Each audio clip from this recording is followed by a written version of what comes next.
तेज अगस्त की शाम थी। बारिश अभी अभी रुकी थी और हवा में मिट्टी और हरी पत्तियों की गंध घुली हुई थी।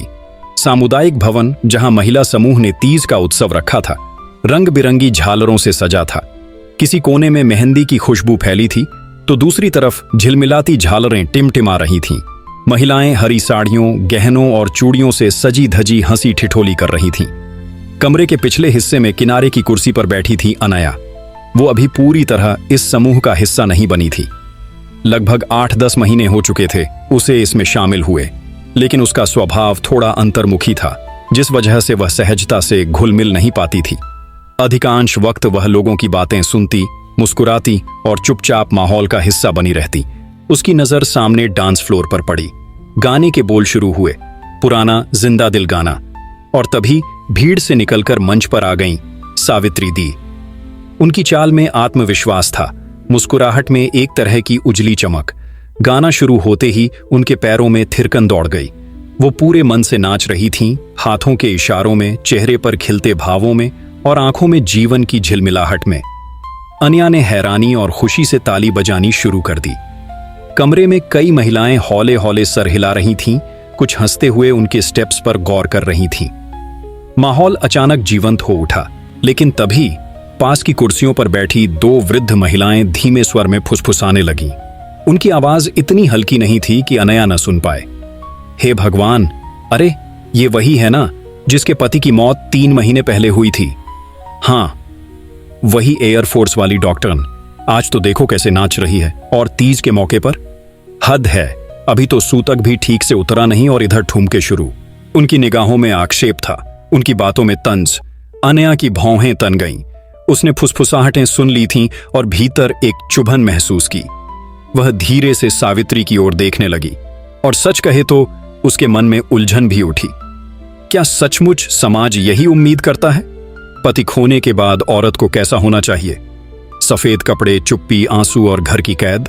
पर उसी उलझन के बीच सावित्री का चेहरा चमका।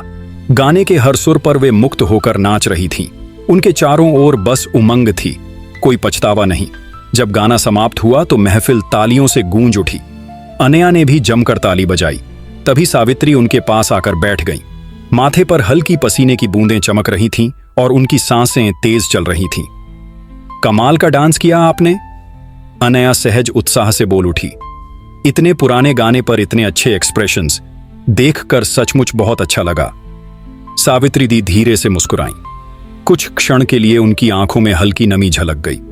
बहुत दिनों बाद ऐसे खुले दिल से नाची हूं जब से राजीव गए हैं। ये पहली बार किसी महफिल में थिरकी हूं।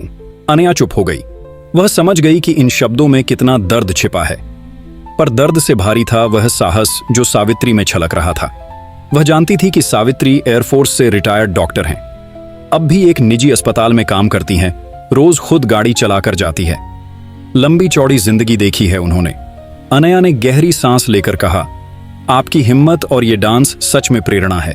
आपने दिखाया कि दुख अपनी जगह है, लेकिन जिंदगी फिर भी थमती नहीं। सावित्री ने मुस्कुराते हुए हल्के स्वर में कहा, अनया, मैं फौजी हूं। हमें सिखाया जाता है कि हर पल जीना है। मोर्चे पर अपने साथियों को मैंने पल में जाते देखा है, और उसी शाम उनके नाम पर जश्न मनाते भी देखा है। यही जिंदगी का सबक है। मौत के बाद भी जिंदगी मुस्कुरानी चाहिए। अनया अपलक उन्हें देखती रही। उसके मन में उन अनेकों विधवाओं की तस्वीरें घूम गईं जो पति के जाने के बाद जीवन से खुद को काट लेती हैं, उजले रंग त्याग देती हैं, गहनों को ताला लगा देती हैं और हंसी को अपने गले में दबा देती हैं। उन्हें देखकर हमेशा लगता कि किसी एक की मौत से दूसरी जिंदगी भी मर जाती है। पर आज सामने बैठी सावित्री इस सोच को तोड़ रही थी। सावित्री ने जैसे उसकी सोच पढ़ ली। जब भी उनकी याद आती है रो लेती हूं, जी भर के, अकेले में। पर रो लेने के बाद खुद को समेटना पड़ता है। ये फौजी जिंदगी है अनया, पल पल जियो। अनया की आंखें भी भीग उठीं। उसने सावित्री को मुस्कुराकर सलाम ठोंक दिया, बिल्कुल सैनिक अंदाज में। दोनों जोर से हंस पड़ी। वह हंसी इतनी सच्ची और उजली थी कि पीछे बैठी फुसफुसाने वाली औरतें सकपका गईं। उनकी निगाहें एक क्षण को झुक गईं, क्योंकि उस दमकती हंसी को रोकने की ताकत उनमें नहीं थी। अनया ने उस पल महसूस किया, जब जिंदगी मुस्कुराने लौटे तो उसका स्वागत करना ही सबसे बड़ा सम्मान है। रात गहराने लगी थी। तीज की महफिल धीरे धीरे समाप्त हो रही थी। कई महिलाएं हंसी मजाक करती हुई घरों को लौट गईं। कुछ मेजों पर बची मिठाइयां समेट रही थीं। अनया वहीं ठहरी हुई थी। वह सोच रही थी, क्या सचमुच इतनी ताकत किसी के भीतर हो सकती है कि पति को खोकर भी जिंदगी को इतने खुलेपन से गले लगाया जाए? उसे जवाब चाहिए था। सावित्री उस वक्त अपनी कार की चाबी खोज रही थी। अनया ने सहजतावश कहा, दीदी, अगर आपको जल्दी ना हो तो क्या मैं आपको छोड़ दूं? सावित्री मुस्कुराई। छोड़ोगी तुम मुझे? अरे भाई, गाड़ी तो मैं खुद दौड़ाती हूं, पर हां, अगर कॉफी पीने का मन हो तो तुम्हें जरूर अपने घर बुला सकती हूं। अनया थोड़ी झेंपी। कॉफी? सच में? मुझे अच्छा लगेगा। थोड़ी देर बाद दोनों सावित्री के घर पहुंची। घर एकदम व्यवस्थित था, लेकिन उसमें एक अजीब सी गर्माहट थी। दीवारों पर एयरफोर्स की कुछ तस्वीरें लगी थीं, किसी में जवानों का दल, किसी में अस्पताल का कैंप, और बीच में एक बड़ी तस्वीर थी जहां साफ सुथरी वर्दी पहने एक पुरुष मुस्कुरा रहे थे। अनया ने तस्वीर देखी। ये राजीव सर? सावित्री एक क्षण को ठहरी, फिर धीमे स्वर में बोली, हां, स्क्वाड्रन लीडर राजीव सिंह चौहान, मेरे पति, मेरी जिंदगी का सबसे बड़ा तोहफा। उसकी आवाज में गर्व और प्यार दोनों गूंज रहे थे। वे किचन में चली गईं। उधर से कॉफी बनाने की आवाज आने लगी, चीनी की खटर पटर, पानी की उबाल की सरसराहट। वहीं से आवाज आई, जानती हो अनया, मैं और राजीव कैसे मिले थे? अनया ने सोफे पर बैठते हुए उत्सुकता में सिर हिलाया। मैं तब नई नई डॉक्टर बनी थी। फौज में मेडिकल ऑफिसर की नियुक्ति हुई थी। एयरफोर्स बेस पर पहली ही पोस्टिंग थी मेरी। उधर बार बार हवाई अभ्यास होते रहते थे। सैनिकों के बीच काम करते हुए मुझे पहली बार असली अनुशासन, असली देशभक्ति दिखी। और वहीं एक दिन शाम की एक पारिवारिक गेट टुगेदर में मैं उनसे मिली। सावित्री लौटकर बैठ गई। उनके हाथ में 2 कप कॉफी थी। उन्होंने अनया को एक थामी और खुद धीरे धीरे घूंट लेने लगी।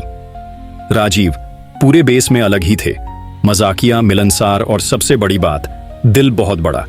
पहली मुलाकात में ही हंसते हंसते बोले थे, डॉक्टर मैडम, जरा ध्यान से देखिएगा, हमें तो इंजेक्शन से बहुत डर लगता है। सावित्री हंस पड़ी इस बात को याद करते हुए। उनके चेहरे पर वही चमक लौट आई थी। धीरे धीरे हमारी बातचीत बढ़ी। पोस्टिंग की भागदौड़, ड्यूटी, यूनिफॉर्म, सबके बीच भी हमारे पास हंसी बांटने के पल होते। राजीव हर चीज में पॉजिटिविटी ढूंढते। अगर कोई बिरयानी जल भी जाए तो कहते, कमाल है, अब तो स्मोकी फ्लेवर मिल गया खाने में। अनया भी मुस्कुरा पड़ी। सावित्री थोड़ी देर शांत हो गई, फिर बोली, ये सच है कि फौज की जिंदगी आसान नहीं होती। कभी बुलावा तुरंत आ जाता, कभी महीनों तक एक दूसरे से मुलाकात नहीं होती। पर शायद हम दोनों का रिश्ता इसी वजह से और मजबूत होता गया। दूरी ने हमें तोड़ा नहीं, बल्कि जोड़ा। और फिर हमने शादी कर ली। उन्होंने गहरी सांस ली। कितनी छोटी छोटी खुशियां थीं हमारी। कभी चाय पीते पीते हवाई जहाज की आवाज सुनकर दोनों भागकर आंगन में चले जाते। कभी छुट्टी मिली तो बस गाड़ी पकड़ ली और पहाड़ों की सैर कराए। राजीव कहते थे, जिंदगी लंबी नहीं, प्यारी होनी चाहिए। और मैं मानती हूं, वे सही थे। सावित्री की आंखें चमक रही थीं, पर उनमें नमी भी थी। अनया ध्यान से सुन रही थी। उसके अपने अंदर कुछ टूटने और जुड़ने जैसा महसूस हो रहा था।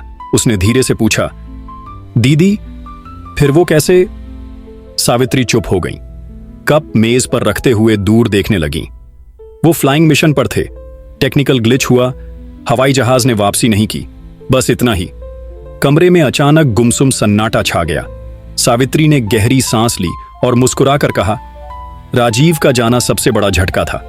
लगा सब कुछ थम गया, पर फिर याद आया, वो हमेशा कहते थे, अगर मैं चला भी जाऊं तो रोना नहीं, मुस्कुराना, मेरी याद में भी मुस्कुराना। बस उसी वादे पर खड़ी हूं मैं।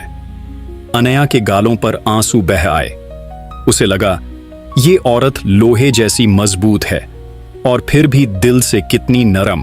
उस रात जाते जाते अनया के मन में एक गहरी लकीर खींच चुकी थी। सावित्री सिर्फ एक डॉक्टर, एक विधवा या ग्रुप की झूमती नर्तकी नहीं थी, वह जिंदगी जीने का सबक थी। उस रात घर लौटते समय अनया गाड़ी चलाते चलाते अनमनी सी हो गई थी। खिड़की से छनकर आती हवा उसके चेहरे से टकरा रही थी, लेकिन उसका ध्यान सड़क पर कम और अपने भीतर ज्यादा था। सावित्री के कहे शब्द कानों में गूंज रहे थे, जिंदगी लंबी नहीं, प्यारी होनी चाहिए। अनया कई दिनों से कोशिश कर रही थी इन शब्दों जैसी कोई दिशा खोजने की। अनया मूल रूप से लखनऊ की रहने वाली थी। पढ़ाई में अच्छी लेकिन स्वभाव से चुप, ज्यादा दोस्त न बनाने वाली। उसकी शादी 5 साल पहले हुई थी विशाल नाम के एक व्यापारी से।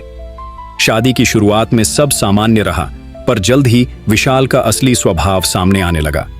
वह बेहद अधिकारवादी था, जरा सी बात पर गुस्सा हो जाता। दोस्तों और परिवार से मिलने जुलने पर भी उसकी पाबंदियां थीं।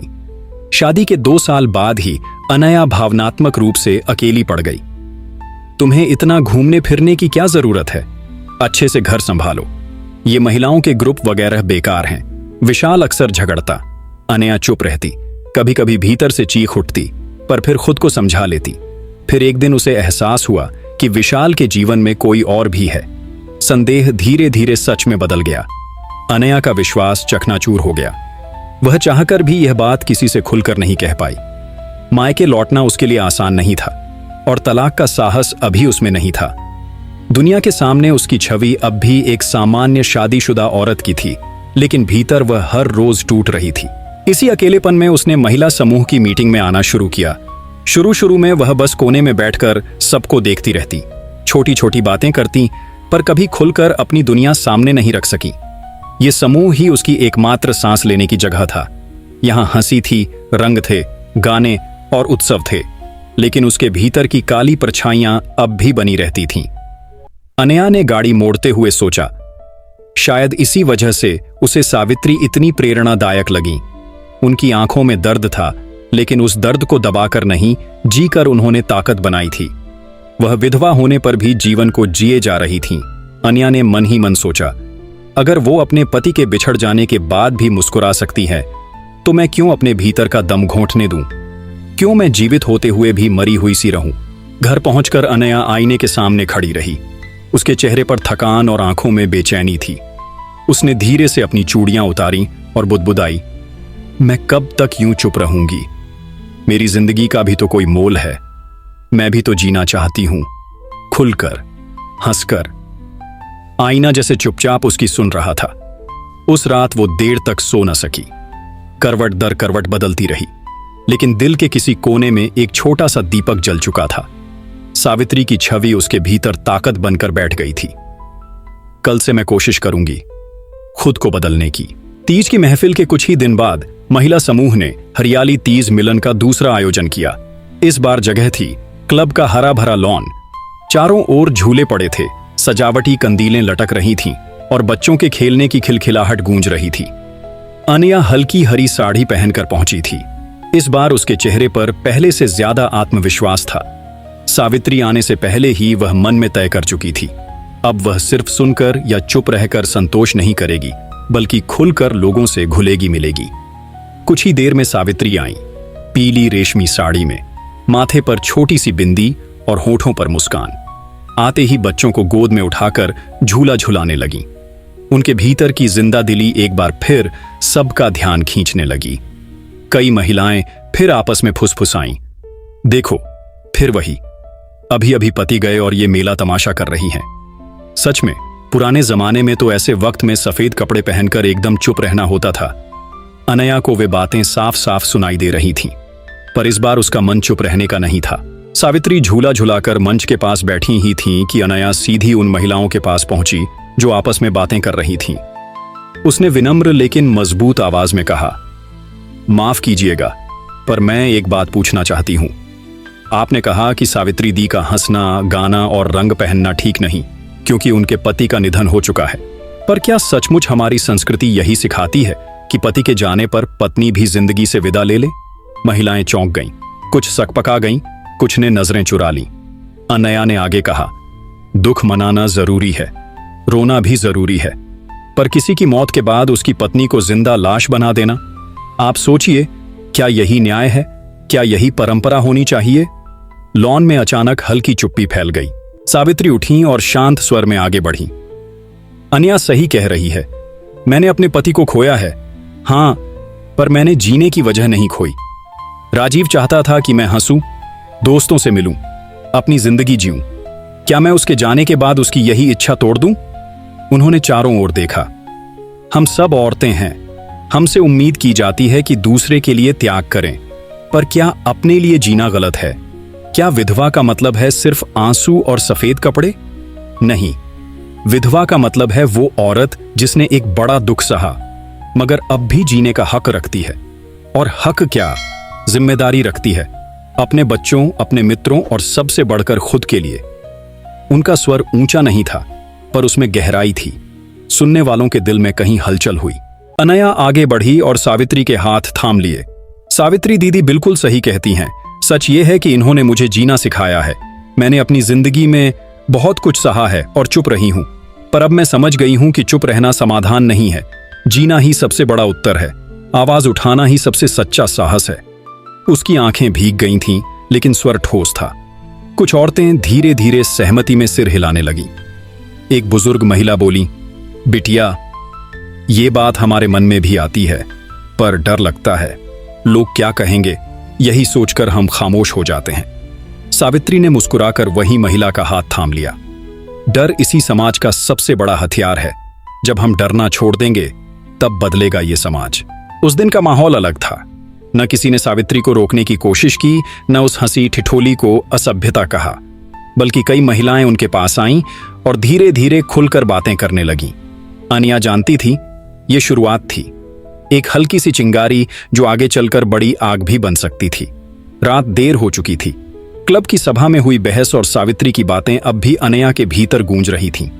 डर इसी समाज का सबसे बड़ा हथियार है। जब हम डरना छोड़ देंगे, तब बदलेगा ये समाज। अनया के मन में ये शब्द ऐसे गुथ गए जैसे किसी बंद पिंजरे में पंख फैलाने की चाह। उस रात घर पहुंचते ही विशाल टीवी देख रहा था, हाथ में मोबाइल और सामने आधा भरा ग्लास। जैसे ही अनया अंदर आई, उसने ठंडी निगाहों से देखा। कहां से आ रही हो इतनी रात गए?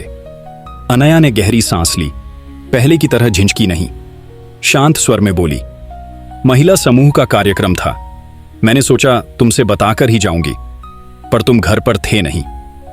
विशाल ने मुंह बिचकाया। ये ग्रुप, ये कार्यक्रम, यही सब बचा है तुम्हारी जिंदगी में? जरूरत क्या है बाहर घूमने फिरने की? तुम्हें समझ नहीं आता लोग क्या कहेंगे?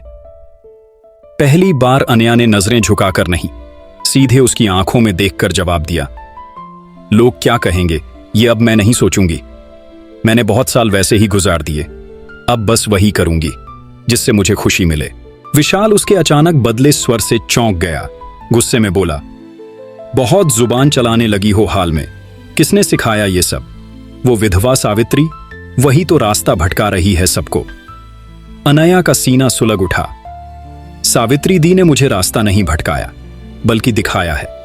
उन्होंने सिखाया है कि गम में डूबकर जीना बंद करना पाप है, और चुप रहकर डर में जीना उससे भी बड़ा पाप। विशाल ने हाथ उठाया, जैसे हमेशा करता था, पर इस बार अनया पीछे नहीं हटी।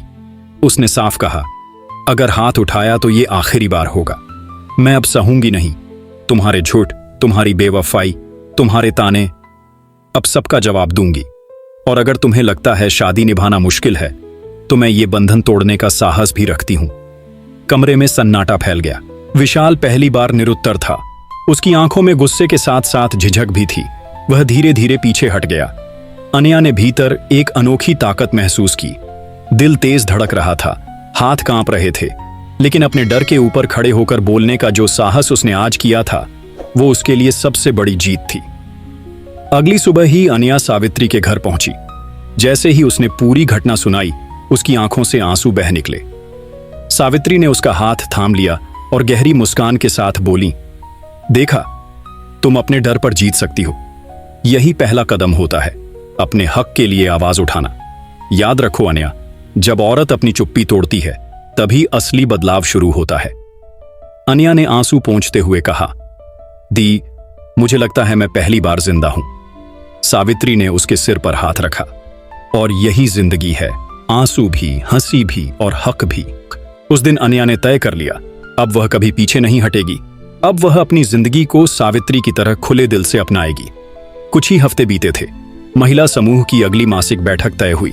इस बार चर्चा और माहौल में कुछ नया था। पिछली बार जब सावित्री और अनया ने सबके सामने खुले शब्दों में बात रखी थी, तब से कई महिला सदस्यों के मन में कहीं गहरी हलचल शुरू हो गई थी।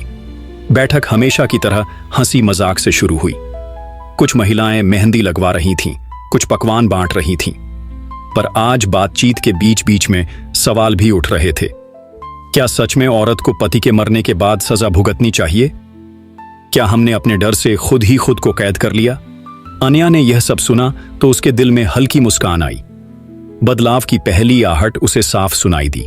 अचानक मीना, जो हमेशा चुप रहती थी, उठ खड़ी हुई। उसकी आंखें थोड़ी डरी हुई सी थीं, मगर स्वर दृढ़ था। सावित्री दीदी, अनया, आपकी बातों ने मुझे बहुत सोचने पर मजबूर किया है। मेरे पति सालों से मुझे ताने देते हैं कि बेटी क्यों पैदा की। कहते हैं लड़का नहीं हुआ तो मेरी इज्जत गई। कभी गुस्से में हाथ भी उठा देते हैं। मैं सोचती रही कि यही मेरी किस्मत है, पर अब लगता है क्यों? औरत का सम्मान बेटियों और बेटों से क्यों बंधा हो? कमरे में खामोशी छा गई। कई औरतों की आंखें झुक गईं। शायद उनकी जिंदगी में भी मीना जैसा दर्द कहीं ना कहीं मौजूद था। सावित्री ने आगे बढ़कर मीना का हाथ थाम लिया। मीना, दूसरों का डर तुम्हारी हकीकत नहीं है। अगर तुम अपनी बेटी के लिए डटकर खड़ी हो जाओगी तो वो बच्ची यही सीखेगी कि औरत कभी कमजोर नहीं होती। याद रखना, तुम्हारे डर की जंजीर अगर टूटी तो सिर्फ तुम्हें नहीं, पूरी अगली पीढ़ी को आजादी मिलेगी। मीना की आंखों से आंसू बह निकले, पर उसके होठों पर वर्षों बाद एक हल्की मुस्कान आई। मैं कोशिश करूंगी दीदी, अब चुप नहीं रहूंगी। मीना के बाद एक एक कर और भी महिलाएं बोलने लगीं।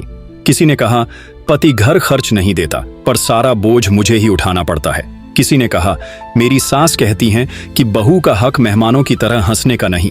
किसी ने कहा, मैं पढ़ना चाहती थी, पर शादी के बाद किताबें छिन गईं। कमरा धीरे धीरे एक दबी हुई सिसकियों और हल्की हल्की आवाजों से गूंजने लगा। अनया ने उनकी ओर देखा। देखिए, ये बातें बोल पाना ही पहली जीत है। हम सब हमेशा डरते आए हैं कि लोग क्या कहेंगे, पर आज आप सबने कहा।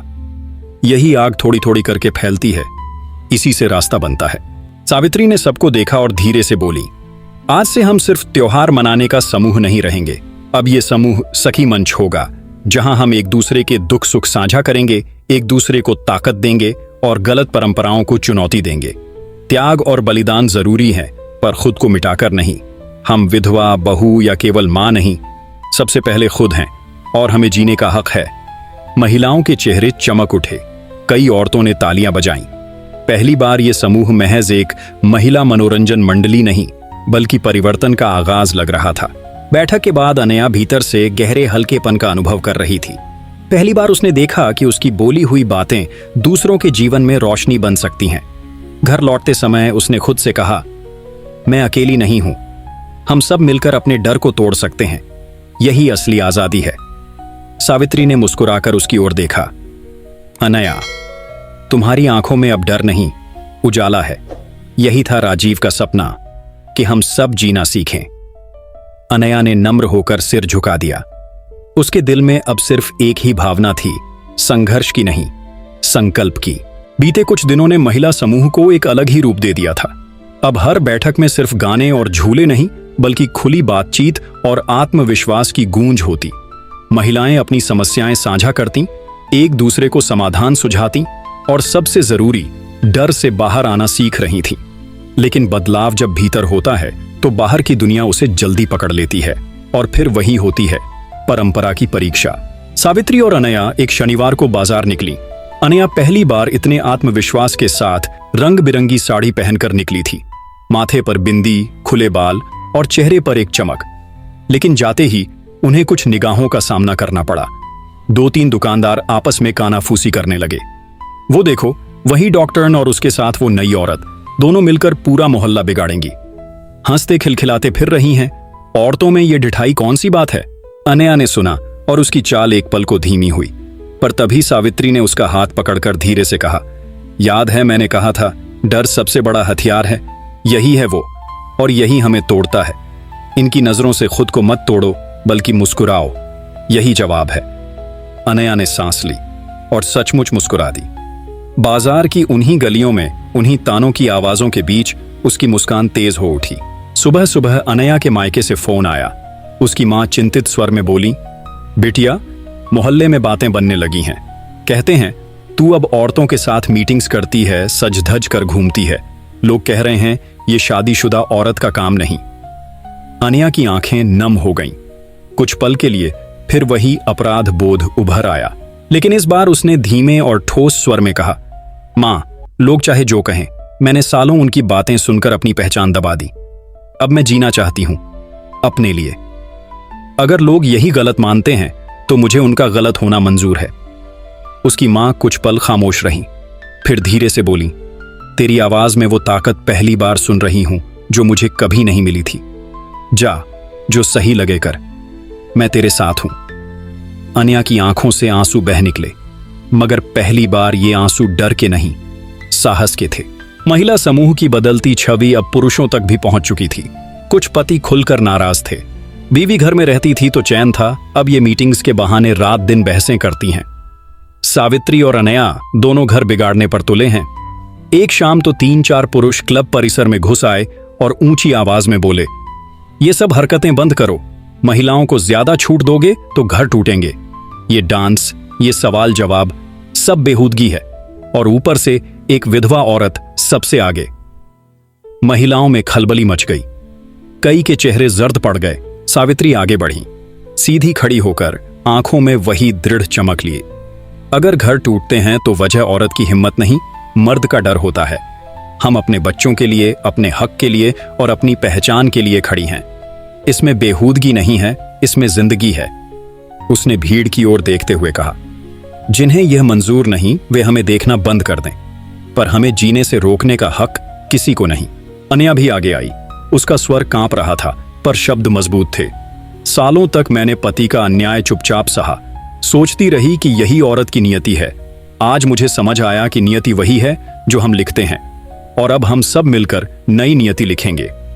उस दिन सन्नाटा इतना घना हो गया कि पुरुषों ने आगे बहस करने का साहस नहीं किया। धीरे धीरे वे पीछे हट गए, लेकिन उनकी निगाहों में गुस्सा और निराशा अब भी बाकी था। सभा खत्म हुई, महिलाएं धीरे धीरे घर लौटीं, पर सभी जानती थीं यह तो सिर्फ शुरुआत है। अब समाज उनकी हर हरकत पर नजर रखेगा और हर आवाज को दबाने की कोशिश करेगा। लेकिन उतना ही साफ था, इन औरतों के दिल अब पहली बार संकल्प से भरे थे। वे जान चुकी थीं कि डर की जंजीरों को तोड़ना कठिन है, पर नामुमकिन नहीं। उस रात अनया ने दिल ही दिल में सोचा, आज हमने बाहर की लड़ाई शुरू की है, आगे चाहे जितने इम्तिहान आए हम सब मिलकर उनका सामना करेंगे, क्योंकि अब हम चुप नहीं रहेंगे। सभा के बाद वह रात और कई घरों में हलचल ले आई। पुरुषों की आंखों में गुस्सा था, रिश्तेदारों की जुबान पर सवाल थे और पड़ोसियों के कानों में चुगलियां। बदलाव की एक एक आहट अब घरों की दीवारों को हिला रही थी। मीना के पति घर में घुसते ही गुर्राए, तू भी अब वही नाटक करने लगी है, औरतें खुलकर बोलेंगी तो घर कैसे चलेगा। मीना डरकर थोड़ी देर चुप रही, लेकिन फिर याद आई सावित्री की बातें। उसने धीमे स्वर में कहा, घर तभी टूटेगा जब तुम और मैं एक दूसरे का सम्मान करना छोड़ देंगे। मैं अब अपनी बेटी के लिए चुप नहीं रहूंगी। पति का चेहरा तमतमा गया, पर इस बार मीना की आंखों में पहली बार डर नहीं, आग थी। वह पीछे हट गया और मीना ने महसूस किया उसकी बेटी दरवाजे के पीछे खड़ी सब सुन रही थी और उसकी आंखों में अब गर्व था। कविता, जो हमेशा अपने पति की हर डांट सह लेती थी, उस रात खाने की मेज पर बोली, आज से मैं भी नौकरी ढूंढूंगी, घर के खर्चों में हाथ बटा सकूंगी। पति ने ताना मारा, औरत घर से बाहर निकलेगी, लोग हंसेंगे। कविता ने गहरी सांस ली, लोग क्या कहेंगे, ये कहकर ही हमने सालों अपनी जिंदगी बर्बाद की है। अब मैं सोचूंगी क्या मैं चाहती हूं। उस पल हाथ कांप रहे थे, पर दिल पहली बार हल्का हुआ। अनया घर लौटी तो विशाल गरजते हुए बोला, तू मुझे बदनाम करेगी पूरे मोहल्ले में, अब और मीटिंग्स में जाएगी तो देख लेना। पर इस बार अनया पीछे नहीं हटी। तुम्हारे डराने से मैं रुक जाऊं? नहीं, आज तुम्हें साफ कहती हूं, मेरे जीने के हक पर अब तुम हुकूमत नहीं कर सकते। जरा याद करो, मैं सालों तुम्हारे लिए चुप रही, लेकिन अब वह औरत मर चुकी है। अब मैं वही अनया हूं जो सपने देख सकती है। विशाल ने चिल्लाना चाहा, पर उसके स्वर में वैसा आतंक नहीं रहा। शायद भीतर से वह समझ चुका था कि सामने वाली अब डरने वाली नहीं। अगली सुबह सावित्री के घर पर सब इकट्ठा हुई। मीना, कविता, अनया और बाकी औरतों ने अपने अपने घरों की लड़ाई साझा की। कुछ की आंखें भीगी, कुछ के स्वर कांपे, लेकिन जब वे एक दूसरे की ओर देखती तो भीतर ताकत भर जाती। अनया ने कहा, हम सब अलग अलग घरों में हैं, लेकिन हमारी लड़ाई एक ही है। जब हम साथ खड़ी हैं तो कोई ताकत हमें तोड़ नहीं सकती। अगर घर वाले दबाव डालें तो हम एक दूसरे के घर जाकर समर्थन करेंगे। अगर कोई अकेले पड़ जाए तो बाकी उसका हाथ थामेंगे। यही हमारी ढाल है, हमारी एकता। सावित्री ने गर्व से चारों ओर देखा।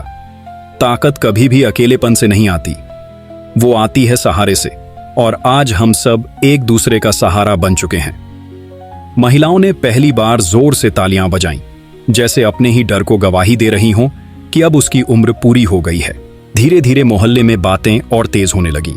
ये औरतें अब सिर चढ़ गई हैं। पति के खिलाफ बोलेंगी तो आने वाले दिन बर्बाद कर देंगी। इस सावित्री का तो कुछ करना ही पड़ेगा। पर सावित्री जानती थी, जहां बदलाव होता है वहां विरोध होना ही है। यही तो इम्तिहान है। उस रात अनया ने डायरी में लिखा, आज डर से बड़ी ताकत महसूस हो रही है। हाँ, लड़ाई अभी लंबी है, लेकिन अब हम लड़ेंगी साथ मिलकर।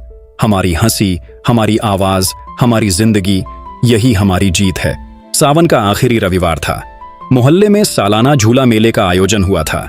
यह उत्सव हमेशा से सबसे बड़ा आकर्षण होता था। आसपास की कॉलोनियों तक के लोग यहाँ आते थे। रंग बिरंगी झंडियां, मिठाइयों की दुकानों की खुशबू, बच्चों की हंसी और ढोल नगाड़ों की आवाज से पूरा मैदान गूंज रहा था। पर इस बार माहौल में सिर्फ उत्सव का रंग नहीं था, बल्कि तनाव की गहरी परछाई भी, क्योंकि अफवाह फैल चुकी थी। आज सावित्री और उसका समूह मेले में नाच गाना करेंगे और सबके सामने दिखाएंगी कि औरत मर्दों के बराबर खड़ी हो सकती है। मंच के पास कुछ पुरुष पहले से ही जमा थे, चेहरों पर व्यंग्य और आंखों में चुनौती। आज रोकेंगे इन्हें, सबके सामने बेइज्जत करेंगे, देखेंगे कितनी हिम्मत है इनकी। अनया और बाकी महिलाएं जब वहां पहुंची तो सचमुच सबकी नजरें उन पर टिक गईं। किसी ने फुसफुसाया, देखो यही हैं सखी मंच की महिलाएं। फैशन देखो इनके, विधवाएं भी अब ऐसे सज धज कर आती हैं। उन तानों को सुनकर कई महिलाओं की रूह कांप गई, कुछ पीछे हटने लगी। अनया का हाथ कांप रहा था। उसे याद आया, सालों से वह ऐसे ही तानों से डरकर अपने सपनों को दबाती रही। पर आज उसके पीछे अकेला साहस नहीं, पूरी टोली थी। उसने आगे बढ़कर सबका हाथ पकड़ लिया। पीछे मत हटो, अगर हम आज डर गए तो कल फिर हमें वहीं पिंजरे मिलेंगे। आज हमें इस मैदान में खड़े रहकर साबित करना होगा, हम सिर्फ सहने के लिए पैदा नहीं हुई हैं। सावित्री ने गर्व से सिर हिलाया। मंच संचालक ने घोषणा की, अब नंबर है महिलाओं के समूह नृत्य का। भीड़ में हलचल मच गई। पुरुषों ने ठहाके मारकर कहा, आओ देख लें इनकी इज्जत का तमाशा। पर सावित्री और अनया ने एक दूसरे की ओर देखा। आंखों में डर नहीं, सिर्फ चमक थी। ढोल की थाप बजी। महिलाएं झूले से उतरकर मंच पर आईं। सावित्री ने आगे बढ़ते हुए कहा, आज हम किसी फिल्मी गीत पर नहीं नाचेंगे, आज हम नाचेंगे अपनी आजादी का नृत्य। उन्होंने सभी को घेरे में खड़ा किया। तालियों की थाप पर खुले दिल से जोर जोर से झूमना शुरू किया। यह नृत्य किसी और के लिए सिर्फ मनोरंजन था, लेकिन उनके लिए यह विद्रोह था। हर ताल पर उनके पांव समाज की जंजीरों को तोड़ रहे थे। हर घूम में उनकी आंखें कह रही थीं, हम जिएंगी, हम मुस्कुराएंगी। भीड़ पहले हैरान थी, फिर धीरे धीरे ताली बजाने लगी। कुछ पुरुष मंच पर चढ़कर रोकना चाहते थे, लेकिन भीड़ में ही कई औरतों की आवाज गूंज उठी, रुक जाइए, ये हमारी बेटियां, हमारी बहनें हैं, इन्हें जीने दीजिए। देखते देखते तालियों की गूंज ने हूटिंग को दबा दिया। पुरुष पीछे हट गए। सावित्री का चेहरा आंसुओं से भीग गया था, पर उनकी आंखों में वही सैनिकों वाला गर्व था। राजीव, देख रहे हो ना, आज तुम्हारी सावित्री ने हार नहीं मानी। नृत्य खत्म होते ही अनया मंच पर खड़ी होकर बोली, हम सब जानती हैं कि विरोध अब भी खत्म नहीं होगा, लोग अब भी ताने देंगे, पर आज हमने डर को हराया है, और ये जीत सिर्फ हमारी नहीं, हर उस औरत की है जो अपने दिल में जरा सा भी उजाला चाहती है। ताली बजाते हुए औरतों की आंखें नम हो गईं। कई बूढ़ी दादियां तक आईं और बोलीं, बेटियों, हमें तुम पर गर्व है। आज हमने वही देखा जो हम अपने समय पर कभी न कर पाए। उस रात मेले से लौटते हुए सबने महसूस किया, ये संघर्ष अब महज एक समूह तक सीमित नहीं रहा, अब ये उनके पूरे शहर, पूरे समाज के लिए एक सवाल बन चुका था। मेले के उस दिन के बाद मोहल्ले की हवा में कुछ बदल गया था। जहां कभी कानाफूसियां थीं, अब वहीं कई जगहें तालियों की गूंज में गूंज रही थीं। लोग भले अब भी विरोध करते थे, भले अब भी पीछे से बातें बनाते थे, मगर अब यह साफ था, महिलाएं चुप नहीं रहने वाली थीं। धीरे धीरे सखी मंच के नाम से मोहल्ला ही नहीं, पास पड़ोस की कॉलोनियां भी परिचित हो गईं। महिलाएं अब सिर्फ नाच गाना करने या त्योहार मनाने के लिए नहीं मिलती थीं, वे मिलती अपने मुद्दों पर बात करने के लिए। किसी की बेटी की पढ़ाई रुक रही हो तो सब साथ खड़ी होती, किसी पति का जुल्म बढ़ जाए तो सब पहुंचती उसके दरवाजे, और किसी घर में उदासी छा जाए तो सब मिलकर उसे हंसी से भर देती। अब यह समूह सिर्फ मनोरंजन का नहीं, संकल्प और सहारे का नाम बन चुका था। एक शाम सावित्री ने सबको इकट्ठा किया। बहनों, याद रखो, जिंदगी का मतलब सिर्फ सांस लेना नहीं है। जिंदगी का मतलब है मुस्कुराना, खुद के लिए खड़ा होना और दूसरों को भी रोशनी देना। राजीव की याद मुझे हर रोज आती है, पर उन्होंने मुझे यही सिखाया था, जब तक जीना है खुलकर जीना है। अगर मैं उनके जाने के दुख में डूबकर खुद को खत्म कर दूं, तो वह उनका ही अपमान होगा, क्योंकि उन्होंने मुझे एक जिंदा दिल साथी के रूप में चाहा था, न कि एक अधमरी परछाई के रूप में। उनकी आंखों की नमी सबके दिलों में उतर गई। अनया भी अब पूरी तरह बदल चुकी थी। उसने विशाल से साफ कह दिया था, अगर हम बराबरी के साथ घर नहीं बसाते तो मैं अकेली ही अपना रास्ता चुन लूंगी। यहां तक कि उसने अपनी पढ़ाई फिर से शुरू कर दी। छोटी सी कोचिंग क्लास, जो बचपन से उसका सपना था, उसकी नींव रख दी। कभी वही अनया जो आईने के सामने अपने आंसुओं से सवाल पूछती थी, अब वही आईने के सामने खड़े होकर कहती, मैं जिंदा हूं और मेरी मुस्कान मेरी अपनी है। धीरे धीरे ही सही, पर माहौल बदलने लगा। जो लोग पहले ताने मारते थे, उनमें से कुछ अब कहने लगे, ठीक ही तो है, औरतें साथ आएंगी तो बदलाव ही होगा। कई घरों की औरतें अब छिपकर नहीं, खुलेआम मीटिंग्स में आने लगीं। शुरुआत विरोध की थी, लेकिन अब समाज को भी मानना पड़ा। नया दौर आ रहा है। उस रोज सावित्री और अनया क्लब के मैदान में खड़ी थीं। सांझ की सुनहरी धूप आसमान को रंग रही थी। चारों ओर बच्चे खेल रहे थे और महिलाएं हंसते गुनगुनाते जिंदगी की बातें कर रही थीं। अनया ने हल्की मुस्कान के साथ कहा, दीदी, अगर आपसे मुलाकात न होती तो मैं शायद उम्र भर डर के पीछे कैद रहती। सावित्री ने धीरे से उसका हाथ थाम लिया। नहीं अनया, ताकत तुम्हारे भीतर थी, मैंने तो बस आईना दिखाया। असली लड़ाई तुमने लड़ी। दोनों एक दूसरे को देख हंस पड़ी। फिर अनया ने झुककर सैनिक अंदाज में सलाम किया। सावित्री की आंखों में चमक आ गई। ये सलाम मुझे नहीं, जिंदगी को है, क्योंकि जिंदगी जब मुस्कुराने लौटे तो उसका स्वागत करना ही सबसे बड़ा सम्मान है। और इस तरह दुख और डर की राख से निकली चिंगारी पूरे समाज में उम्मीद और हिम्मत का दिया जला गई।